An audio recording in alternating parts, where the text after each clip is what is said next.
We're hearing that Russia wants to force Ukraine to hold new elections in order to sign any kind of a peace deal. Is that something that the U.S. would ever support?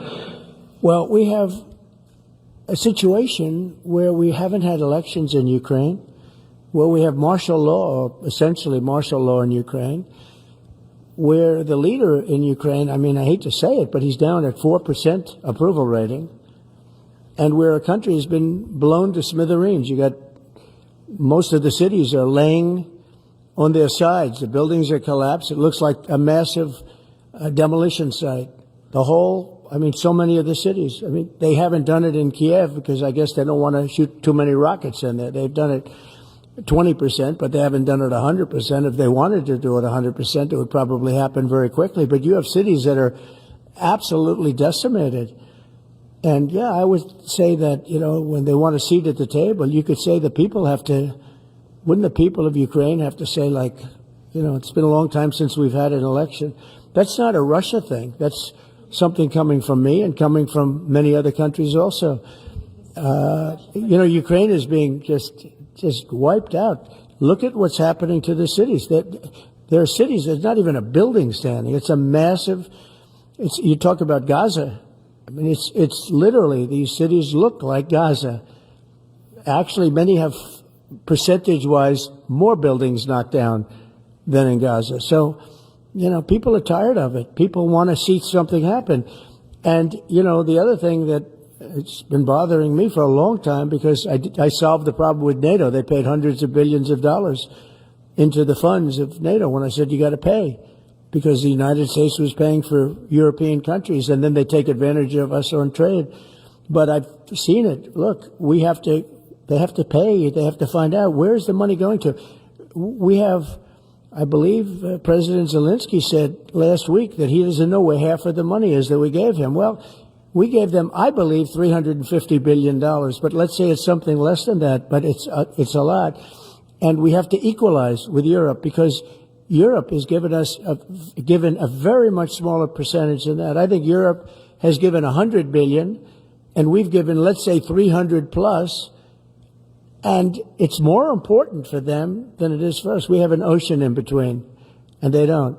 But where is all the money that's been given? Where is it going? And I've never seen an accounting of it. We give hundreds of billions of dollars. I don't see any accounting. So I want to see peace. Look, you know why I want? Because I don't want all these people killed anymore.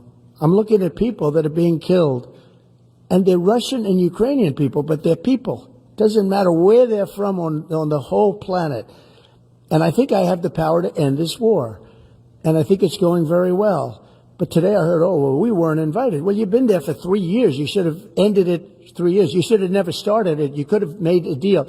I could have made a deal for Ukraine that would have given them almost all of the land, everything, almost all of the land, and no people would have been killed, and no city would have been demolished, and not one dome would have been knocked down. But they chose not to do it that way. And President Biden, in all fairness, he doesn't have a clue. What he was so bad for this. He was so bad, so pathetic, so sad. But with all of that being said, look, it is what it is. When I left, there was no chance that this could have happened. But it happened because we had incompetent leadership at many different levels. But when you see what's taken place in Ukraine with millions of people killed, including the soldiers, millions of people killed, a big percentage of their cities knocked down to the ground. I don't know how anybody even lives there. When they say they took a poll and Zelensky's at 4%, who's living there? It's hard to believe that people live there. Their cities are being knocked down. And this is something that would have never happened. And by the way, for 4 years, it didn't happen. It was never going to happen. Do you have any message for Ukrainians who, after 3 years of fighting, might feel betrayed or disappointed at not having a seat at these initial talks in Saudi Arabia?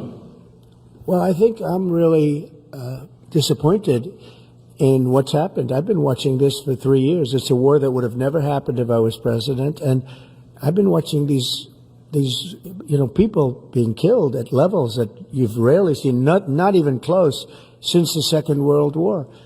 And I'm very disappointed. I hear that, they're upset about not having a seat. Well, they've had a seat for 3 years and a long time before that. This could have been settled very easily. Just a half-baked negotiator could have settled this years ago without the loss of much land, very little land, without the loss of any lives, and without the loss of cities that are just laying on their sides. You have those magnificent golden domes that are shattered, will never be replaced. You can't replace them.